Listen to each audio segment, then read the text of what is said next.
दुनिया में दो तरह के देश हैं।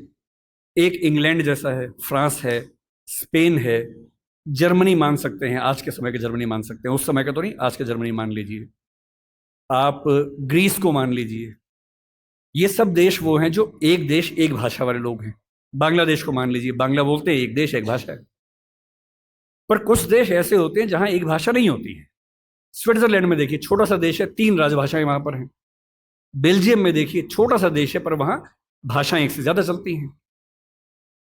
तो उस समय एक डिबेट थी कि भारत का मॉडल कौन सा होगा। क्या हम इंग्लैंड, फ्रांस, जर्मनी के मॉडल पे चलेंगे, या हम स्विट्जरलैंड और बेल्जियम के मॉडल पे चलेंगे। तो क्योंकि भारत में भाषाएं बहुत ज्यादा थी, उस समय हमने 14 भाषाओं को संविधान में स्थान दिया। शुरू में 13 को दिया, बाद में एक और जोड़ दिया। तो अब तो खैर 22 भाषाएं हैं 8वीं अनुसूची में। डिबेट ये थी कि भारत की राजभाषा कौन सी हो। ऐसे मामले में दो ही फैसले हो सकते हैं। एक तो ये हो सकता है कि भाई जितनी महत्वपूर्ण भाषाएं सबको बना दो।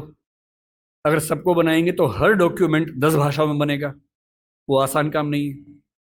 दूसरा, लोकतंत्र में क्या तरीका है, जिस भाषा को बोलने वाले समझने वाले सबसे ज्यादा हैं उसको बना दीजिए। यही सहमति बनी।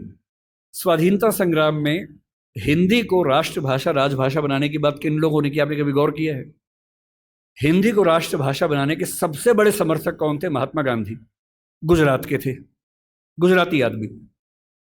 के एम मुंशी गुजरात के थे, पटेल गुजरात के थे।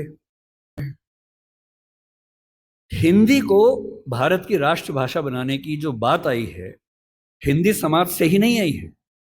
महात्मा गांधी गुजराती व्यक्ति होकर हिंदी के पक्ष में सबसे ज्यादा अड़े हुए थे।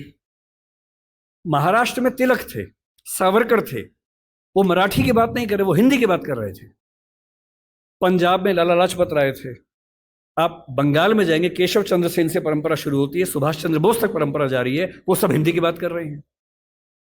पूरे भारत में, दक्षिण भारत तक में ये सहमति बन गई थी। महात्मा गांधी ने पूरी एक संस्था खड़ी की, दक्षिण भारत हिंदी प्रचार सभा। कितने साल तक काम करते रहे वहां पर। एक सहमति बनाई पूरे देश में, क्योंकि इतना बड़ा स्वाधीनता आंदोलन बिना एक भाषा के नहीं चल सकता। बेबीलोन की कथा बन जाती, बाबेल जैसी, कि सब लोग अलग भाषाएं बोलते हैं, लड़े कैसे अंग्रेजों से।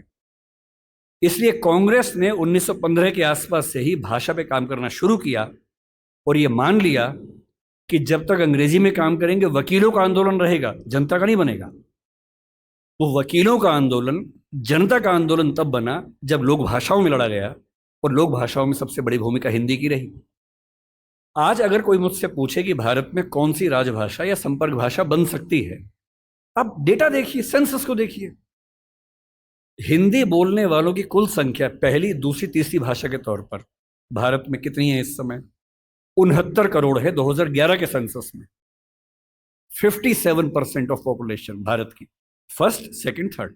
फर्स्ट लैंग्वेज में 43.6% है, तीनों मिला लें 57%, 69 करोड़ संख्या है। क्यों है? 10 राज्य हिंदी भाषा वाले हैं। फिर वो सारे राज्य जो संस्कृत से ही बने हैं, वो हमारे ननिहाल के हैं।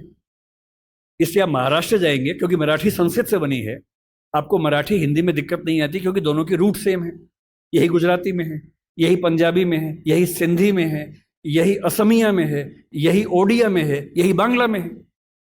ये सातों राज्यों की भाषाएं संस्कृत के रूट से बनी हुई है, इसलिए हमारी रूट सेम होने से दिक्कत नहीं आती है। केवल दक्षिण भारत की चार भाषाएं मुख्य रूप से, और उत्तर पूर्व की, असम की आगे की भाषाएं। उत्तर पूर्व में भी आप अरुणाचल प्रदेश जाइए, हिंदी में कहीं कोई दिक्कत नहीं है। अरुणाचल प्रदेश में बड़ा आश्चर्य की बात है कि हिंदी सब बोलते हैं। अंडमान निकोबार जाइए, हिंदी सब बोलते हैं, वहां पर कहीं कोई समस्या नहीं। हैदराबाद में हैदराबादी हिंदी चलती है। मुंबई मराठी क्षेत्र होकर हिंदी का गढ़ बना हुआ है।